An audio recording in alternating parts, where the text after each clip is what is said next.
Hey, thanks for joining me once again. This is something that I forgot that I had, but as soon as I saw it, I was like, oh shit, right, yeah. Damn, this would be perfect for the channel because I love this type of stuff. I talk at length about how even with the best possible coloring on certain artists, and even though the piece is never fully finished until it's colored, there's the artist in me that just would prefer to see the black and white, and it's just my personal favorite thing. Like I went over that Mark Silvestri. I've got it right here somewheres. The Batman book that he did in the black and white. I've got the Joe Mad just pencil book, and I just had it right here. Oh well, I moved it. But anytime I get the opportunity to see some of my favorite artists' work, oh, there it is. These kind of things, I get so excited because it's seeing what these artists put down on the actual board, and we get to kind of see what the artist actually does. And I think a lot of people kind of appreciate seeing things like this. Michael Turner, talked about him a lot. I still have yet to finish Fathom or Witchblade in terms of reviews on the channel. I'm kind of like a year in between the last issues. Loved him on Witchblade, loved him on Fathom, getting inked by Joseph Weems. Because Turner eventually went to because he always had like the cleanest pencils, like holy Lord, his pencils were hyper clean. But him getting inked by Joseph Weems, I mean, if I don't know how much it's going to show up, look at this detail on this underwater sea life stuff. Like, Turner really understood. He was a big fan of like being underwater. He was a scuba diver. I think water skiing and stuff like that. He loved the ocean, hence the character that was all water-based. So he researched and understood what underwater sea life would look like, and then he pencils it in such great detail, and Joe Weems gets in there. Like, such microscopic detail. I'm going to assume a Hunt 102, a razor sharp brand new pen nib to get these lines. It's so good. And Michael Turner is also one of those guys where I tend to like artwork personally, and I'm going to grab the Sylvester thing over here, where there are shadows rendered on the figures, like some heavy shadows on the musculature to give it some depth.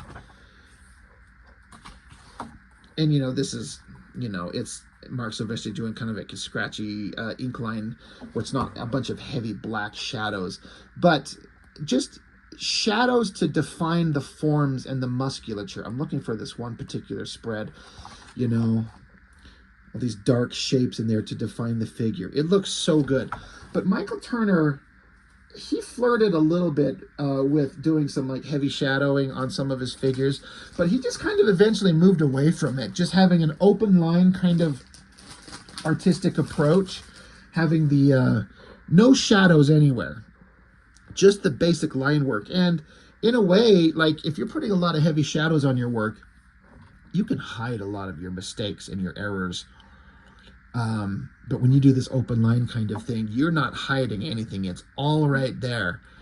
And he just matured to this is peak Michael Turner, in my opinion. He was really good on Witchblade with inks by D. Tron, but moving on to Fathom with Weems, this is my favorite version. And then he was just as good a penciler when he moved over and did the Batman, Superman, Supergirl stuff for DC for a bit. And then he did the Soulfire stuff, but that was all just shot straight from his pencils. I get it.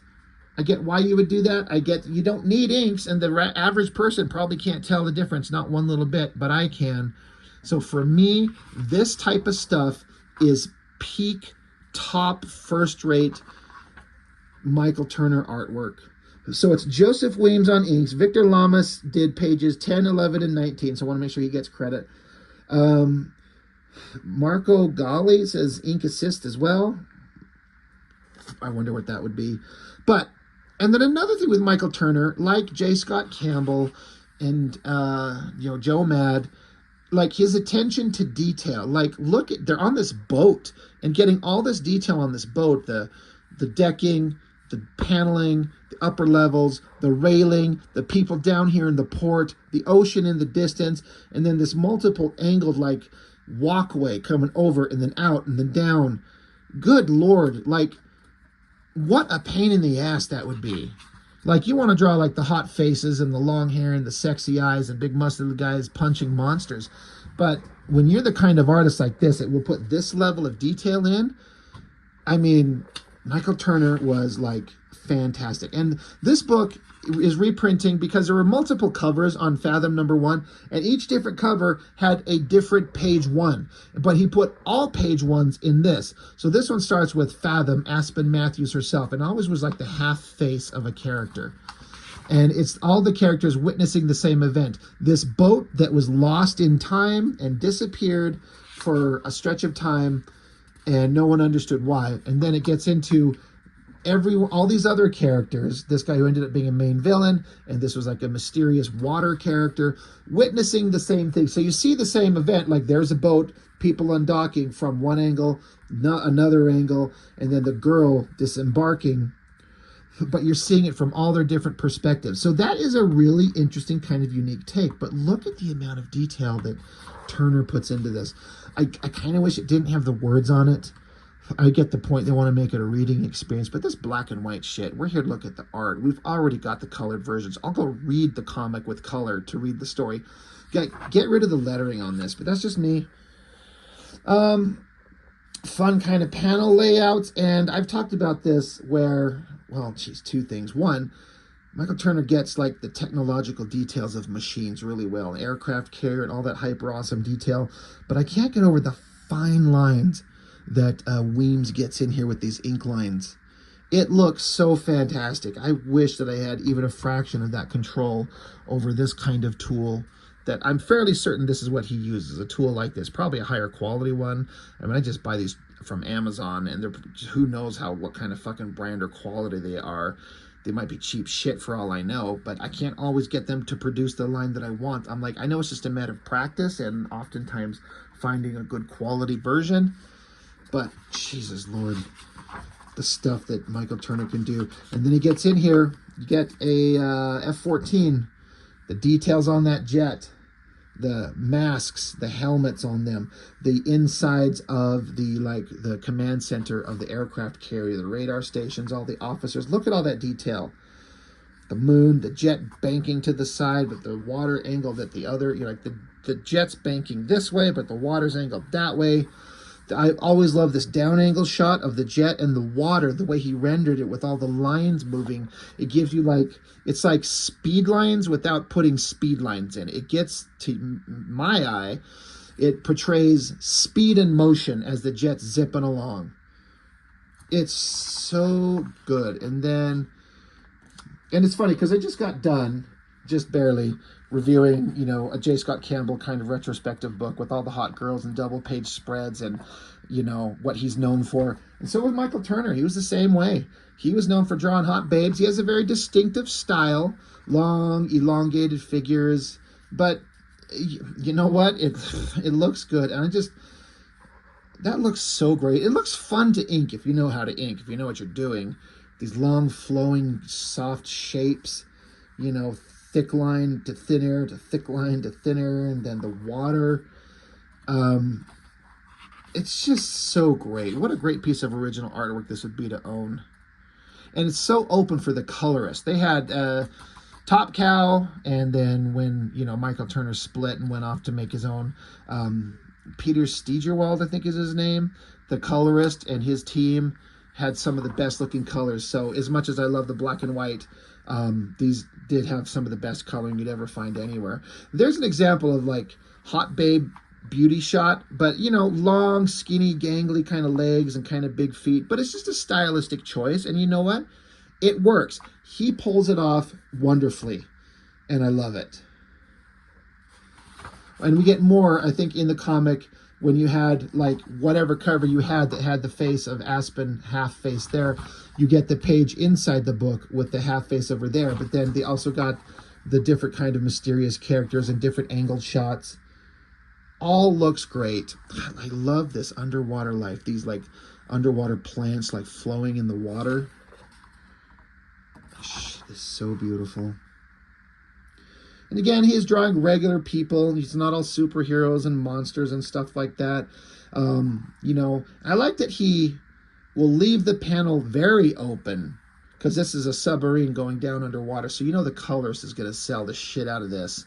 And so he just leaves it open. He's got this simple little drawing, and like the colors will, you know, make it come to life. And you get down underwater, down to the bottom of the ocean, and there's this underwater kind of habitat. Lots of detail everywhere.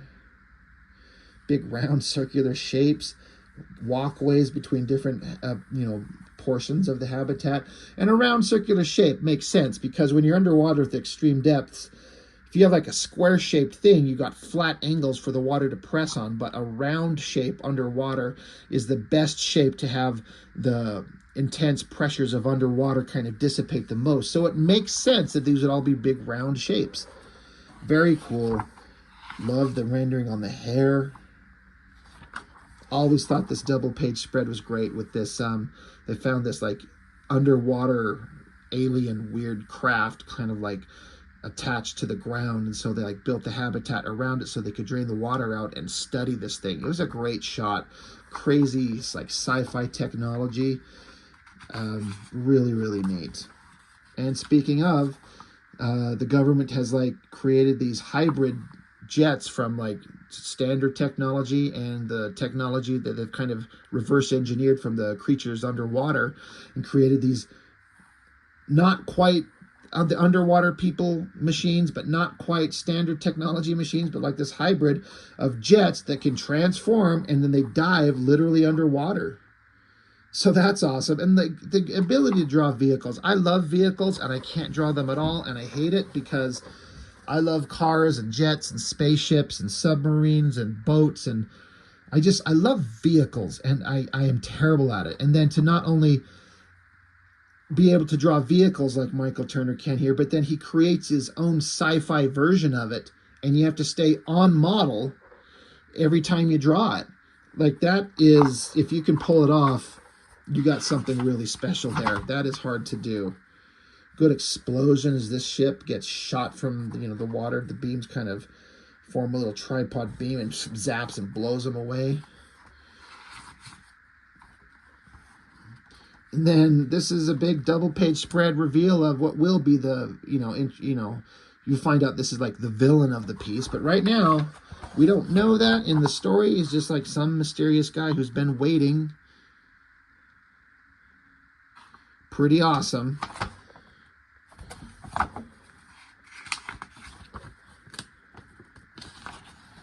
There's another great shot of these underwater, the civilization that lives underwater, and they got these ships that is like coral-based, rocky insides with this like translucent plastic, glassy, some type of outer skin.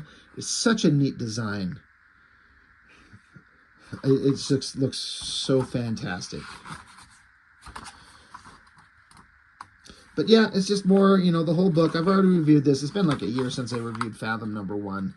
It's a great book. I highly recommend it. I can't get over this guy's artwork. I think that's issue 2 cover. All the detail. And it's not even the main figures that I'm most interested in. You think I would with like a centralized, hot, sexy girl with no clothes on her top. But it's like my eye is drawn to the artistry of the backgrounds. The water, the splashing waves, the rocky formations. And, it's a combination of Turner's composition and then Joseph Weems' like incredibly detailed inks. I would die to see these in person, and I would double die to like watch them do this. Like, I want to see them put the inks on these things. I want to see them do it. I think it's cover 3, maybe. Again, dolphins. It's so good. I love these things. I love these black and white books, and I'll get any of them that I can run across. And I'm glad that I found this. Like I said, I went digging, looking for one specific comic. So I went digging through all my long boxes, and I kept finding, ooh, that, ooh, I need that, ooh, I need that. Oh, good Lord, just buried under comics here.